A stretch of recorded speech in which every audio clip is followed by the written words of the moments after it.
Ta-da! What is poppin', everybody? Ooh, I'm gonna get closer. I'm getting closer. Okay, cool. Happy Wednesday, our beautiful, amazing community of people who are tuning in for your high vibe conversations. I'm Kerri Lewis, and here with me is my incredible friend and beautiful soul, Drew McCaughey. I think I got Aha! Yay! McCaughey. Yo, can I just tell you? I was walking on a 5-mile walk. I'm like 3/4 in, and all of a sudden your name came to me. And that truly is flow state, by the way, people. It's like you're not thinking about anything and you're like, oh, McCaughey. And I'm like, got it. That is flow state. It is. What's cooking? Oh man, there's all sorts of stuff cooking. Yeah, I have a ton percolating in my brain too. And since you led last time, I want to jump in real quick and talk to you and our audience about the intuition of children and the importance of honoring your feelings and speaking your truth. And what I mean by that is I work with a lot of clients who are parents, and quite often I get phone calls saying I'm about to lose it and I have to keep it together for my kid. But my kids, they're really stressed out and I don't want them to see me a mess. Okay, guys, lose it, because children are feeling your internal narrative. They're feeling your energy. They're feeling your angst. And so kids naturally are more intuitive, not because we're not all intuitive, but because we have kind of suppressed that part of us, whereas kids haven't been conditioned by society yet. And so they're just picking up on what they feel. That's just real. And then what happens is, parents, I experienced this as a child.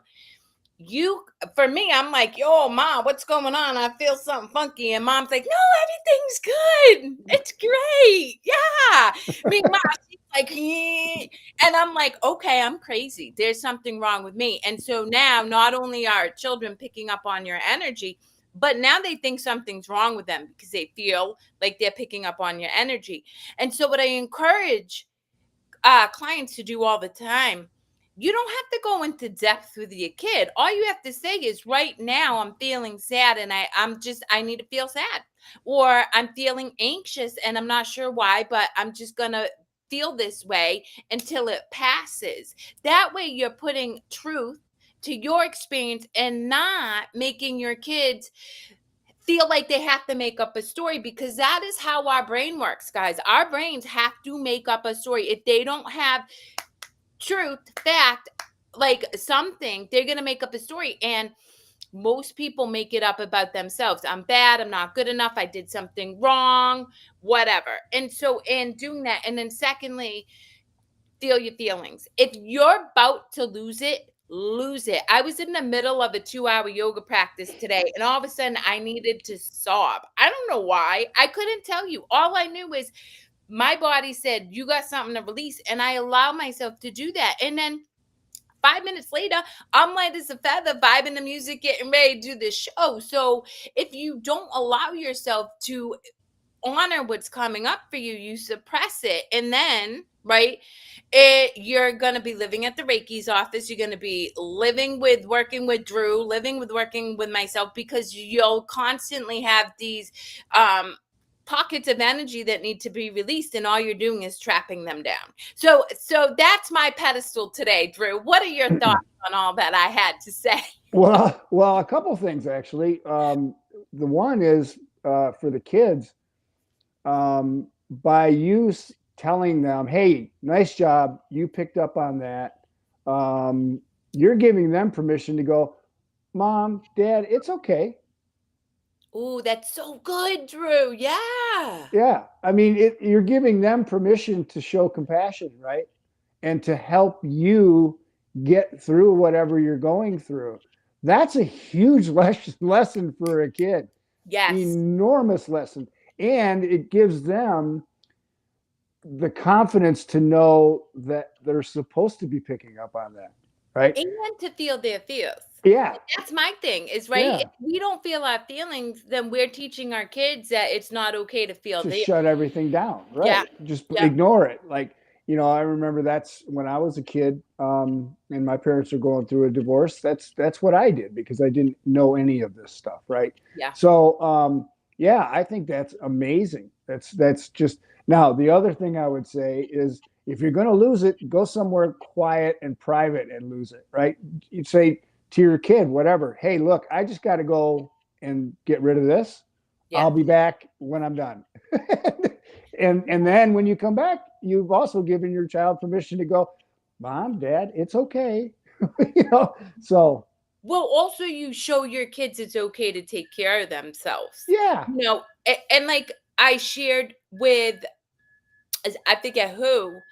This past weekend, I was at the emergency room with my daughter. She's projectile vomiting, high fever, feels awful. She's in bad shape, right? And I'm happy to hold space for her until mom needs to take care of herself. And so when I went out to go get her medication, I happened to be driving by uh crystal store and I'm like, "Oh, I'm going in there."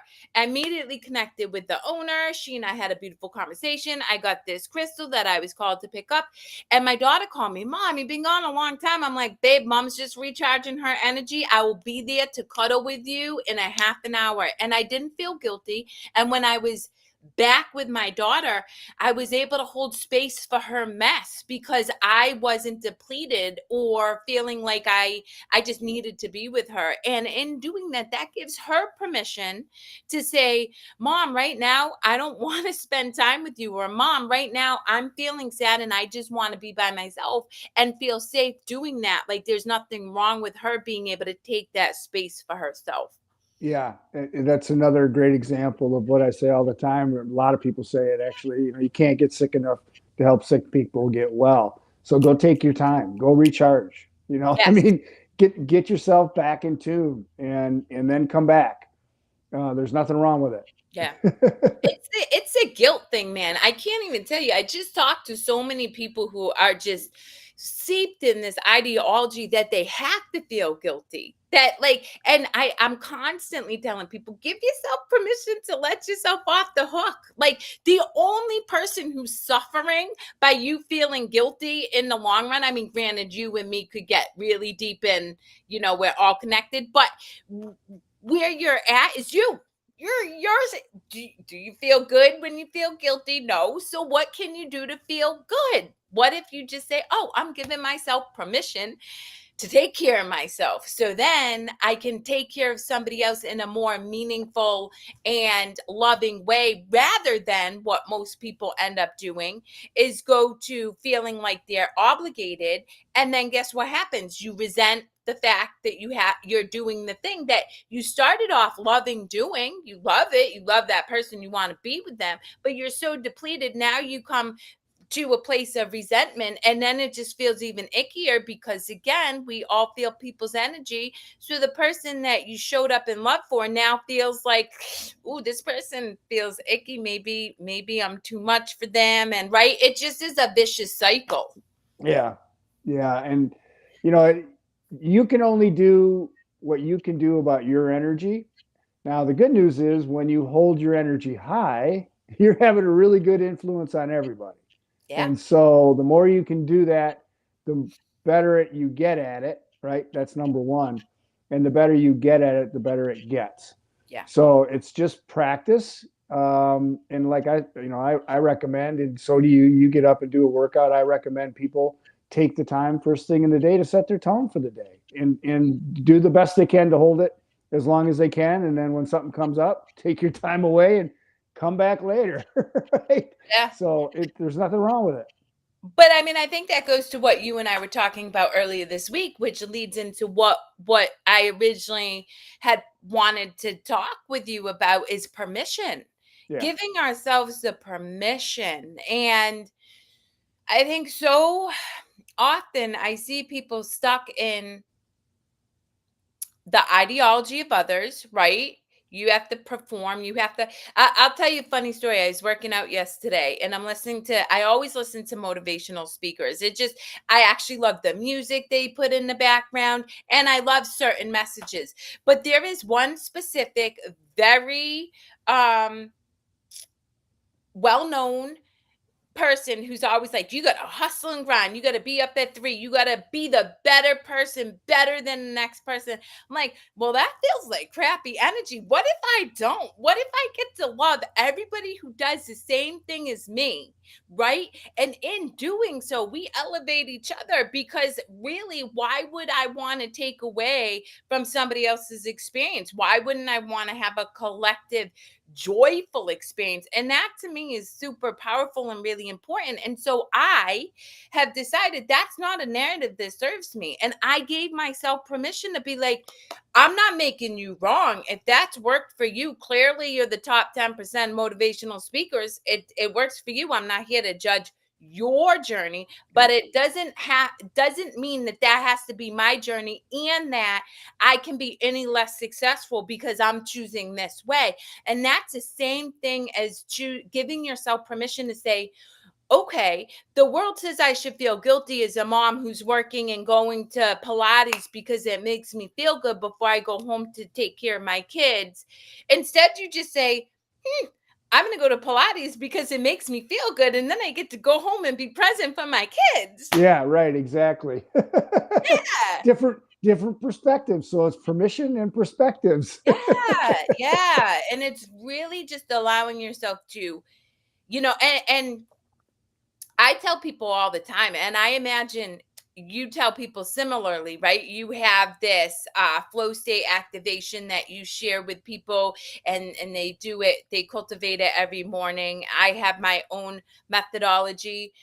But the reality is neither one of us can save somebody, because at the end of the day, we can't get into their brain and say, it's okay to do things differently. It's okay to think differently. It's okay to say, I'm not going to sit in guilt because my mom is crapping all over me. And the past 50 something years, I'm used to sitting in guilt. I'm just not going to feel guilty anymore. And moreover, I'm going to make a choice that makes me feel good rather than out of obligation because she's my mom. Right. Yeah. It's, and the other thing that's happening, and not to get too far into the spiritual world, but we should go there, because the energy of consciousness, just the energy in general, I mean, solar flares, earth energy is moving faster than ever. And it's going to have a different influence on different people depending on where you are. So I'm seeing that a lot these days, by the way. A lot of people who are like, I don't know why, but I've always been able to get myself into this state or that state. And now I just find myself like I'm having an upset stomach or whatever. When that happens, it's the same as what we're talking about. When you feel that, take time to yourself. Take time to yourself. Give yourself permission to go, okay, I need to just take some time to whatever it is, meditate, relax, sit by water, anything, to put on some sounds that make you relax a little bit. Just take time to yourself. 5 minutes, 3 or 4 minutes. But it may be more than that. It really may. So It might. yeah, It and might. give yourself permission. So today I woke up with this god awful blinding headache. I mean, it was nauseating headache. And I had a client at 10, but I've already taught my clients, if I'm not at my best version, I'm not showing up for you. It doesn't serve you, it doesn't serve me. It's messy. So sure enough, tapped into what I needed to, let my client know, happy to meet with you later, because I knew I would feel better. And then I immediately went into meditation. I went into grounding. You'll be proud of me. And then I did Nice. yoga. And in that grounding, I did yoga, right? So I went from grounding to immediately my spirit was like, yo, get on the mat and just sit and do some yin yoga, really long poses for whatever time that feels good for you. And that's the thing, is just whatever it takes. And I mean, for me, it was like an hour and a half, but my headaches cleared. I'm vibrant. I was able to dance to some new Kygo music that dropped in my iTunes playlist and do laundry, and I was joyful. But if I felt responsible to show up for my client, which most people do, right? It's like, oh my God, I made a commitment. I got to do this, blah, blah. I hear it all the time. Then I would have been sloppy. I would have felt crappy. I wouldn't have been present because I would have been in my head about my headache. And I wouldn't have served either one of our energies. So it wasn't good for me. And I don't know why I have a headache, but I'll tell you what, I had a profound insight while getting on that yoga mat, and I wouldn't have had that if I didn't stop to take care of myself before I showed up in the world today. Yeah, and grounding is so important. It's so important to get your energy grounded to start virtually anything. Now, unless you're trying to jump high or go fast running or whatever, you don't want to ground because that'll keep you grounded if you know what I mean. Add Yeah, resistance. But anytime you're just trying to get back in touch with you, just do a simple grounding exercise. It really is, and breathe yeah, a couple of breaths and ground yourself. It'll be amazing how quickly you'll notice that you just get back into yourself so fast. And yeah, like you said, your headache just disappears and you get yeah, insights. Like it's amazing when you start learning how to work with your own energy, what happens not only outside of you, but inside of you in yeah. particular. And when you start learning these techniques to work with your own energy, and you have energy, everybody, We all do. We're all made up of energy, guys. Whether you're yeah, spiritual or not, like science proves it. So you got to at least buy into that. yeah. I mean, you're flowing energy all the time, whether Absolutely. you know it or not. And I mean, the interesting thing is when you consider it, and I've had conversations with emergency room doctors, they're like, what do you mean? So, well, if you're not flowing energy, what are you? You're a corpse, right? So that's when you watch somebody make their transition, which I've unfortunately had, or whatever. I mean, I've seen a couple people make their transition. I've been there for them, and their energy leaves. Yeah. It's obvious, right? Now, here's the interesting question that most people don't really consider about the energy. Like everything that happens in our physical body is virtually everything is an electrochemical reaction. There's enzymes involved and blah, blah, blah. But we know it as electrochemical reactions, right? Well, where do we get the electro from? We're not plugging ourselves into the wall. We get it from the earth and we get it from the cosmic energy that surrounds us and all the other energies that are around us. And so when you learn how the techniques to tap into that consciously, then everything works more effectively for you. Yep. Just does. You operate at higher levels. That's just the way it works. Yep. So that's why we recommend what we recommend, right? Yeah. And I think, but that, for me, and I love that you said it's a practice. Because I remember when I started meditating, I couldn't sit for 30 seconds. Oh my God. I felt like I was crawling out of my skin. Yeah. One, I was so disassociated. Two, at the time, I really thought I was a horrible person. Like I believed I was bad, like embedded in my psyche. And so to sit there was god awful, and yet something in me kept saying come back. And so I would sit for 30 seconds and get up and leave. I'd leave for the whole day. I'd be like, yep, nope, not that. But then I'd come back. And so practicing energy, again, Dream and I talk about it a lot, but it's really important to emphasize it's practice. It's not gonna come instantaneously. Granted, there are some people who have experienced instantaneous, like boom, but it's not the norm. At least in right now where we're at, I think it will be sooner than later.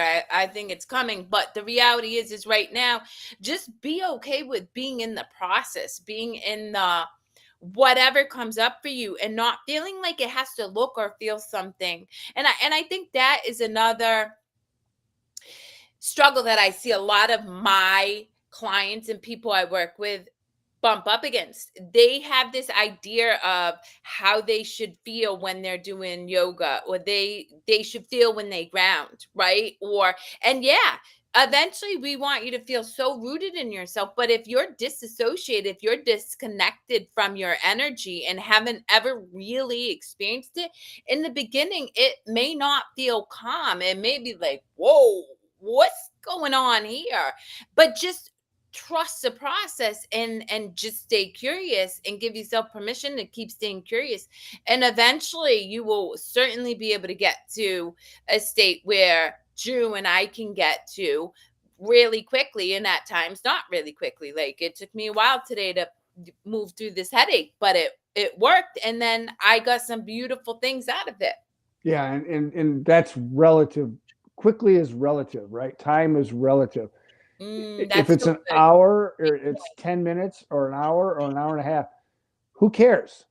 Yeah. Time is really relative. If you got out of what you were in by yourself with no medication, no, you know, and experienced insights on top of it, and it took an hour and a half, way cool. Yeah. I mean, who cares?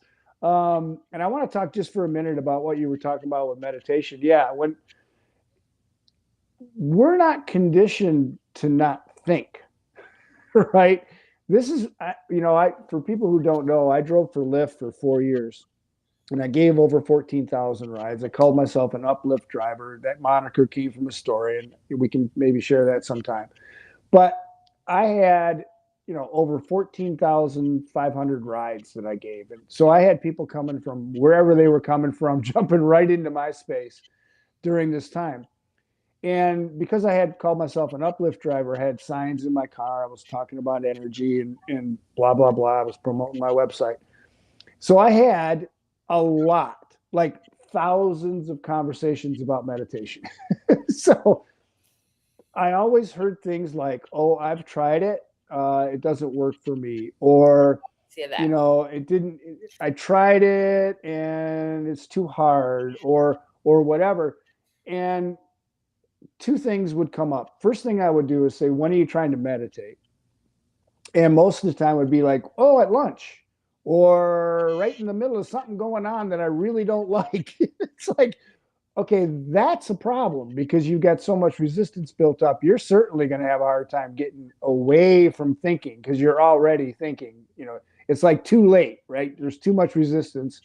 So catch it before that, which is when you first wake up. But that's neither here nor there in terms of this conversation. What I want to talk about is what I teach people to do is use their thoughts. Our thoughts are energy. So we're talking about energy. So our thoughts create energy. And if we can not meditate, like quiet your mind, meditate, but actively meditate, get into a state where you're bringing in thoughts that you want to bring in and operate around and activate those thoughts. That's a different topic. That's a completely different practice. And that's what I tend to promote the most is like, hey, if our thoughts are energy, let's use them. Yeah. And we're not conditioned to quiet our mind. So why don't we use the energy that we have instant access to? Because we're doing it all the time anyway. Why not just choose our thoughts? Mm-hmm. Right. So I call that getting out in front of it. So I just wanted to talk about that real quick. But I love it. And it's so funny because you put it in a way that's really understandable, but I do the same thing, and I have for because I have to tell you honestly, throughout all of the work I've done, and I can get in front of my thoughts a lot, but up until recently, I never woke up feeling good. Like, I didn't. My thoughts instantaneously would go to fear. And I will tell you, and I think this is important to highlight, guys. I am incredibly brave, courageous. I do things that scare the crap out of me all the time. Walked away from corporate job security, walked away from all my assets, walked away from my house, lived in a one-room house with my two children. So many things. And that's just to start. So I'm constantly pushing the envelope of my capabilities, which sometimes I sit in fear, less now because I have learned that the universe really has my back. But I even had to cultivate trust in that, right? That Mhm. didn't just happen. I had to experience that over and over and over again. And so I would wake up terrified and I would feel icky. But to your point, right? I would move my body because it was a way to release the Mhm. energy that had just built up. But then I would ingrain narratives into my head. I am a co-creator with the universe. I am powerful beyond measure. You know, like I am a source of energy that is limitless constantly. And 5 years ago, 4 years ago, 3 years ago, it would take me hours. Like it was incessant, it was relentless, constantly going back and forth. And I got that from Louise Hay because she is the one who was like, yo, just keep drilling it into you until you feel it. Now I wake up joyful, but it took me a long, long time. And it was because I chose my thoughts. It is absolutely because I chose my thoughts. And I had to, because I was constantly doing hard, scary, unknown things. It's just how I live my life, and it's gotten me to this beautiful expression of who I am. And yet doing things that aren't familiar to you are scary. And so being able to talk yourself through that and being like, dude, you're not a loser. You're not a bum because you live with your sister. You're brave. You're powerful. You're creating something that visually may not present itself now, but fast forward, you're creating this beautiful life for yourself. And I just kept drilling it in. And so you're right. Thoughts are super, super powerful. My only caveat that I'll say, Drew, and I really, again, I forget who coined this phrase, but I see it a lot, is spiritual bypassing.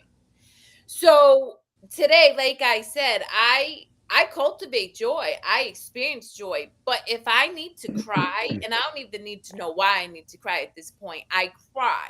And what I do want and impress upon people is that things come up so you can release them. So you can. Mhm. So yes, we want you to get back to joy. I get back to joy like this. I mean, I lost 5 people. Somebody, a mother figure to me last year. Man, I found out she died. I was back in joy within an hour. But I allowed myself to feel my feelings around the physical loss of her. Because if you don't, again, that goes back to trapping energy. And that also goes back to then having to continuously work with a Reiki healer, a Yeah. polarity, because you're not allowing yourself to release that energy. So I always try to impress upon that, because so many people want to just sit in the joy, and you'll get there. You will, but you have to feel the whatever's coming up too. Give yourself permission. Yeah, always. Which is so interesting, because even I sometimes, once in a while, I'll have a hard time giving myself permission. But if you understand that it's just conditioning, if you know that it's not real, It's not it's not real. real, then you get to experience something different. I was talking to Nana's co-worker, who's this awesome comedian. He works in car sales, but he is just hilarious. And we were talking about professionalism. And I was like, well, what is professionalism? Because my idea of professionalism certainly would not be what the owners of your company think is professional. But that doesn't matter. It's what works for me. I feel good showing up with no bra, covered in tattoos, swearing, not wearing skulls all the time and crystals. To me, that's professional. But to another person, that may not be. And so it's giving yourself permission to create the belief that makes you feel good in any given moment. Right. Yeah. Yeah, I love it. It's fun, and life is supposed to be fun. It really is. And the universe drops in and gives me the best opportunities to have fun, because I'm telling you, I got out of yoga and I'm like, oh, I got to do laundry. And all of a sudden, I look in my iTunes. I love iTunes because it just tells you when random people have new releases. And it was Kygo, and it's like whatever that music is, high vibe music. And I'm like, oh, I'm gonna listen, and I'm like having the best time with myself, dancing like I'm at a club. And it was so I And now I'm here having more fun. Yeah, I mean, it's pretty amazing. Yeah, I know you and I can share a lot of stories that happened to us. Just when you're keeping that high vibe, you got to keep an But I eye think out we because should share those stories, Drew, because I think the reality is it feels really foreign to people. And again, I have my show, What's Your Story, which you're interviewing on tomorrow. cool. Shameless plug, guys. But no, the point is our stories are a superpower. You know, it really is, because if you can give a story, then it feels more relatable. It feels more tangible than just talking about something that could feel really, really obscure. So share a story. Sure. So this past weekend, um, I had a thought that there was a specific group of people that I was like, for those of you who don't know, I drive a pedicab with a trailer around the University of Michigan, and I have an intention that I want to get into a co-creative, mutually beneficial relationship with a group of students. Yeah, So and got students and Kerri. and Kerri. And so out of the blue, no phone call. A lot of times I'll get phone calls from these guys. They just showed up. And it was at the end of the night, like the perfect timing, because I had the opportunity to have a conversation with them because it was at the end of the night. I wasn't rushed to go anywhere else. It was the last ride of my night. And so we had this really amazing high level conversation, and it just came out of the blue. But I thought about it about an hour before that. It was like, it would be great to finish this night, have this group show up at the last ride so we could have a conversation around what we've been sort of talking about to begin with, which is all about what we're talking about. Yeah. And so stuff like that pops up all the time. You'd be amazed when you really get tuned in and get resistance free what your thoughts can turn into. I mean, just like what you did with the gems, like walking into the gemstone, like I need to go recharge. I'm going in here, right? Well, I mean, for anybody who doesn't know, the way Drew and I connected is, again, I'm constantly doing brave things. And I was in a moment of insecurity one day. And I'm not a scroller on Facebook, but I happened to jump in and there's something. I don't even remember at this point. But it was a thing I needed to come back to joy. It was a whatever quote he put up. And I'm a huge believer of affirming others. I'm like, man, when somebody brings a love to me, I'm going to share love with them. So I dropped in his message. I don't know this man from Adam. I'm like, hey, dude, just want to let you know, love what you do. And you totally brought me back home, essentially. It wasn't written exactly like that. And you responded, hey, cool beans. I'm like, want to jump on a call? And the rest is history. And that is freedom from resistance. It really is. It's just going with the flow, which is, I'll tell you guys, if if you know anything about me, I will randomly connect two people via a video message like this randomly. But I will also jump into random people's messages with a video having never met them. And the people who respond, I know I'm in flow with because they respond. And I get a lot of resistance. Some people are like, yo, this lady's crazy. They don't respond or they'll block me, but I don't get mad. It just tells me that we're operating in different consciousness, and that's okay. Like, cool. But if I'm vulnerable and being like, do, then I'm going to meet people who are like minded. And then we're just co creating mutually beneficial relationships, which is how this show started. Exactly. Yeah. It's exactly how it started. Just out of the blue, I get a message from Kerri, who I never met. Right? It's like, and so when stuff like that happens, and when you're in this, these states of flow, you immediately go, oh, that's going to happen. We're going forward with that. Right? Yeah, because we literally, it just came to me. I'm like, want to do a show with me? You're like, I never thought of doing a show. I'm like, let's do a show, see where it lands. And, Yeah. it's been fun. I have such a good time. Yeah. But, something I tell my clients, and I'm curious what your thoughts are, is I tell people to stack evidence, right? So in the beginning, where I was really disassociated from myself, very disconnected, right? I would have little synchronicities, something small. I can't even think of one now, but for something told me write this down as evidence, because our ego has been in control for so long. Our overthinking mind is immediately going to say, no, no, no, no, that was just a coincidence and that's not real. And so I tell my clients, I tell people all the time, stack evidence, get a journal. It doesn't have to be big, and just write boop, boop, boop. That way, the next time it happens, you write that down. And then when your ego's like, that's not true, you can't co-create, you can't do this, you really, because I have two pieces of evidence that suggests I can. And then you let yourself remain open again, and you stack evidence again. And then eventually you have so much evidence, it's undeniable. Your ego cannot contend with all of the moments that you experienced that. Yeah, that gets you into that knowing state. And there are no coincidences, there are only cooperative incidences. That's it. And so once you get into that actual knowing of that, Yeah. then you catch them and you just go, wow, that's cool. Thank you, thank you, thank you. I appreciate that. That was cool, guys. Nice. It just starts stacking up. And I Yep. love that stacking up. You're building momentum. Yeah. Everything in energy is about momentum. It's either moving you where you want to go, or it's moving you where you don't want to go. And you have 100% manageability of that.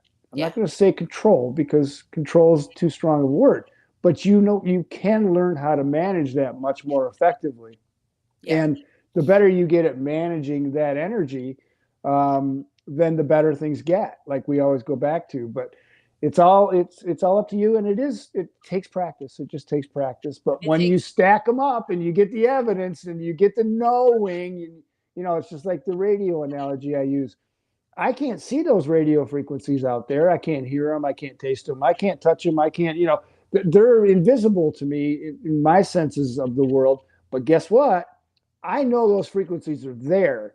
And if I want to listen to 97.1 FM all day long, what do I got to do? I tune my tuner to that frequency, Yep. right? And Yeah. so that's the same thing here. Whoops. Yep. And the thing is, I love that. And going back to like really what we wanted to drill into today anyway, which is giving yourself permission. You share often about the guy who caught himself saying he Yeah. didn't want to be at work, and he was able to convince himself, well, yeah, like through thoughts, that he was going to have a beautiful day. And it's giving yourself permission to be open to a different experience, right? You don't have to go into your 9 to 5 and just have it be this monotonous humdrum of a day where you just go through the motions. What if you give yourself permission to experience joy? Like, one of my intentions every morning is to laugh well. Laugh well. And my signature is laugh well and often. Because again, I can make myself laugh on a dime and laugh at myself. I do not take myself seriously at all. Nan and I go out dancing. I mean, he has a lot of rhythm. He's a Ganya man. He free flows. I look like a stiff Rick. But I laugh because I'm still having fun and I'm enjoying it, and I give myself permission. And that can be your experience anywhere, whether you're encountering strife with your parents, like in a conversation, or give yourself permission to have have joy when you're talking to a teacher with regards to your children, right? If you go in and, oh my god, I have to talk, it's gonna feel crappy. But if you're like, this is gonna be a great conversation, and regardless of what comes of it, it's gonna like bring me joy, then you're more inclined to have that experience. Yeah, you're setting your intention. Yep. You're setting your intention for the outcome. So yeah, it's amazing how much control you have over what your thoughts are and where you go. It's just, people are conditioned. It's all about conditioning, right? It It, is. it, it It is. so It's just is. all about conditioning. It's the same with any athlete. The better athletes are better conditioned to the muscle memory that they choose to condition themselves to, et cetera, et cetera, et cetera. It's just people don't tend to take the time to understand it. Number one, and then number two, to do that work. And it's the most important stuff you can do. Yeah. And Like, you're so right. Like, I'll give you another example of conditioning, right? I am hands off politics, guys. I'm gonna keep it 100. It's a big, messy, sloppy crap show. Just is, right? I know this. So I'm hands off. But my daughters, they're in school, they're engaged, they're teenagers. So they tell me stuff, and I'm like, and this morning I found myself judging once and I'm like, whoa, that's just a condition. I don't have to subscribe to any of that. And I chose not to. And then I cultivated love and sent it to all parties involved because, again, the reality is it's a choice. I can go along with all of the dogma and the ideology, but if it starts to make me feel icky, I immediately know, man, nope, nope. And I mean, you and I both know that's like an illusion anyway. But rather than spiraling there, I'm like, oh, that's just a condition that I was brought up into, but I don't have to believe it. And it doesn't serve me to go down that rabbit hole. So I'm just not going to. yeah, And of yeah, course, my kids always look at me, Mom, you're crazy. They roll their eyes all the time. Okay, Mom. And I'm like, one day you're going to get it. One day. But I'm not going to force my stuff on you. And I don't need to. Eventually, you will experience something that gives you that insight that recognizes that you really do get to decide how you experience this life. And your thoughts will create that life. yeah. It's just, everybody has the aha at some different point in time in their life. And so Yeah. at some point, you're going to get the, maybe mom was right. And if not, that's their journey too. And I think, Yeah, you and I had a conversation earlier this week, and it's hard for a lot of people to understand. But when I'm not an ego, and I live in a duality because I live in this world and there's duality.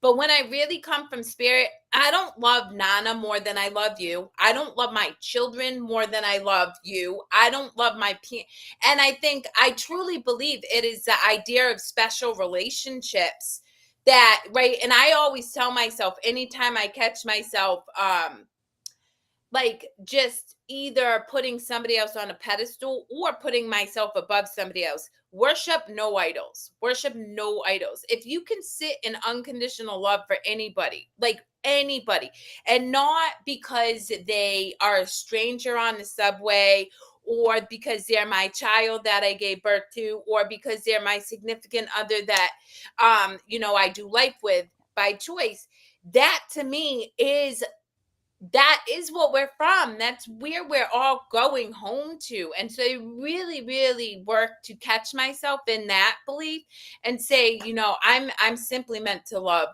everybody equally without exclusion. Not because of a label or how it is they've come into my experience. yeah. And if you can hold that, then you're influencing everybody on the planet in a positive way, whether you know it or not.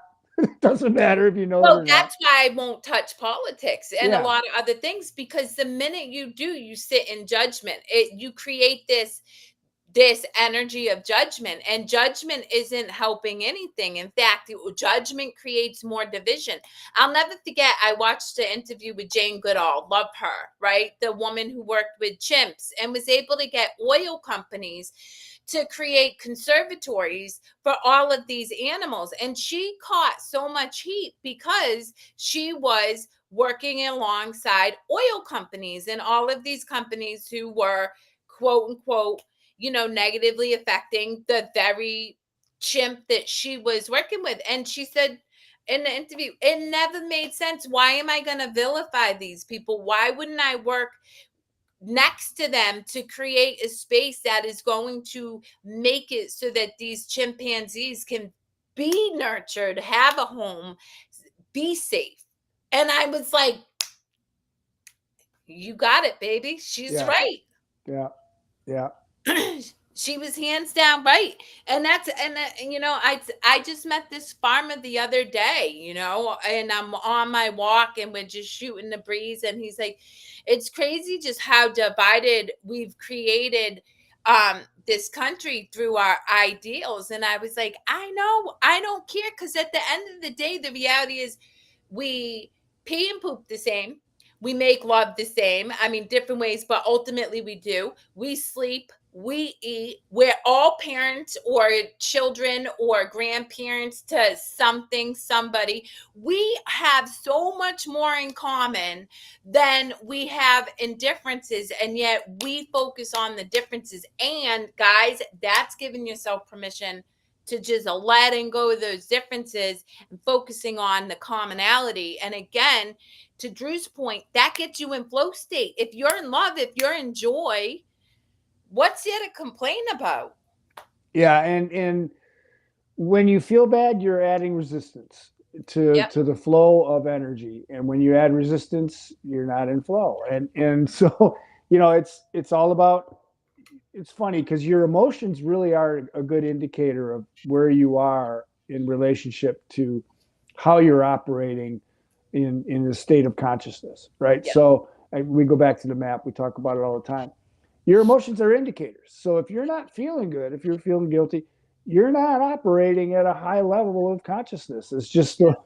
just indicate it. So if once you become and know that, once you understand that, once you know that, then you now have the ability to go, oh, wait a minute, I don't have to operate here like my friend did, right? Wait, I don't have to operate here. This is not something that I have to do.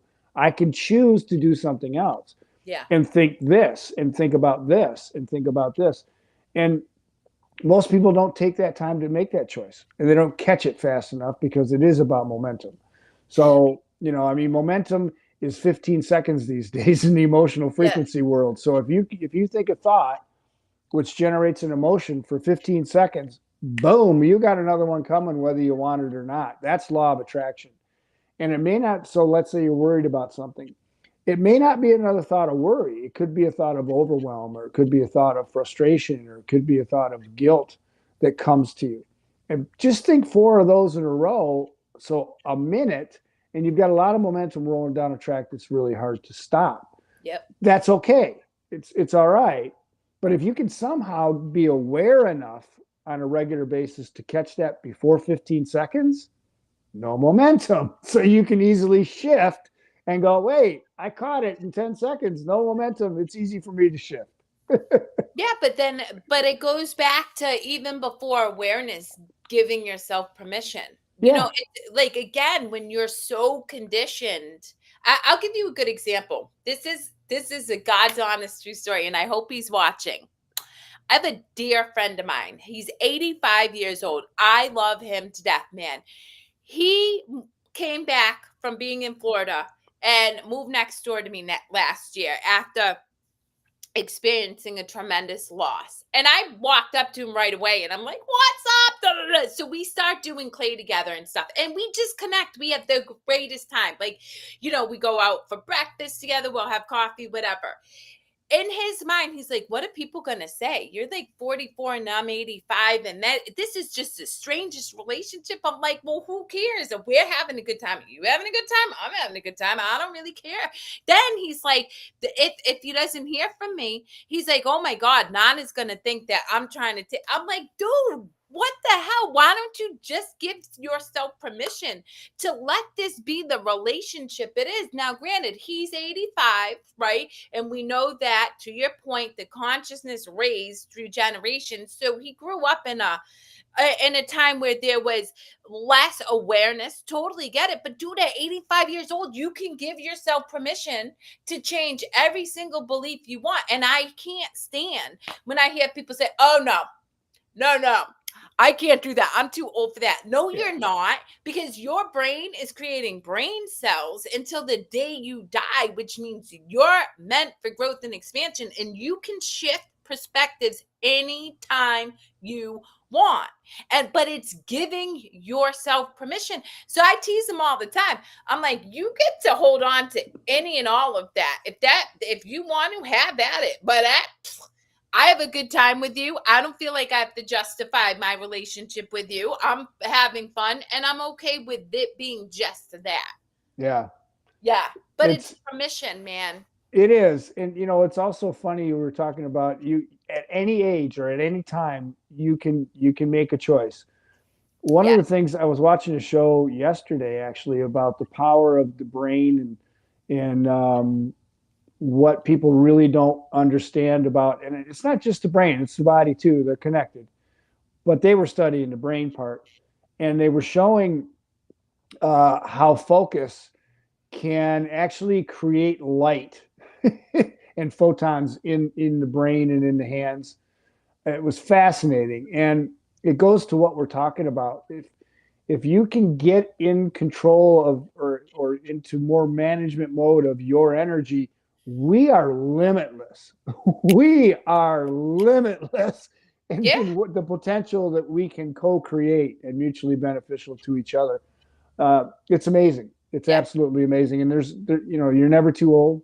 You're never too Never. young. It's Yeah, I mean, it's and for me, I watch people. It's so crazy. Like, somebody comes to mind right now. This person was diagnosed with a degenerative illness, and now, like, fast forward a couple years, they're diagnosed with cancer. But this person refuses to make a change. They stay in the most stressful situations, no matter how much. And I really try not to project, like, because I know we all have our own journey. But I love this person. So it's hard for me to just sit back and be like, and so I'm like, well, why don't you leave your stressful job? Oh, no, no, yeah, I got no, no. Well, why don't you leave the person that is constantly saying, no, no, no? And so I'm like, it's when I find out they're having more health issues, I'm not surprised. And I'm yeah, just like, and look, again, here's the thing, my job isn't to take away what you're experiencing. You want to experience it. I'm not judging you. I'm really not. Like, that is your journey, but at the same time, knowing what I know, I'm like, woof. And I called out another person who going through a divorce, but their person wants them to come back. And I know full well if they go back, it's based out of fear, nothing else. And the person, and so I was saying, if I love this person. And jokingly, I was like, if you go back to that person, I'm gonna hit you.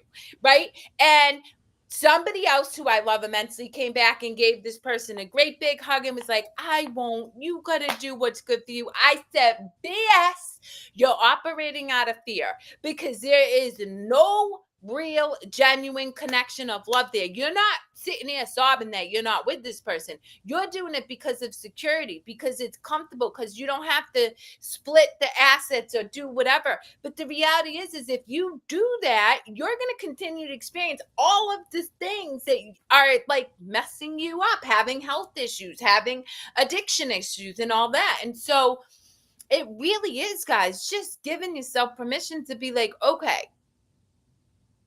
maybe it could be different. And I don't encourage people to like leave their person or whatever. I'm not saying that. I'm really not. Just give yourself permission to experience your awareness and ask yourself, well, why am I staying here? Because again, you know, I love Brene Brown. Guys, I'm gonna say it right now. She helped me get to where I am today. I love her. But she came out with this Atlas of the Map book or whatever that has 62 emotions. And what I understand to be true is we have two. It's love and fear. If you're not operating in love, you're operating in fear. Sure, it may present as all other emotions, discomfort, dissatisfaction, but at the root cause, it's fear.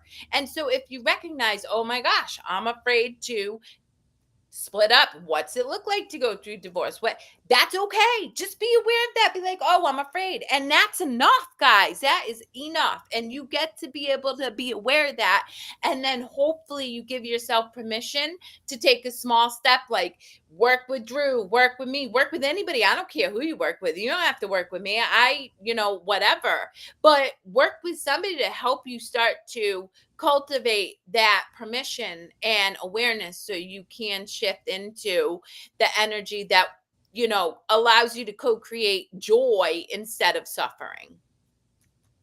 good. Probably a good place to end right there, Kerri. Don't you I think, for love the it. week? All right, for all of you who didn't pick up on what Drew and I were putting down, We wish you a joy, love, laughter, and curious filled week where you just allow whatever it is to be and not judge it. Until next week, mwah.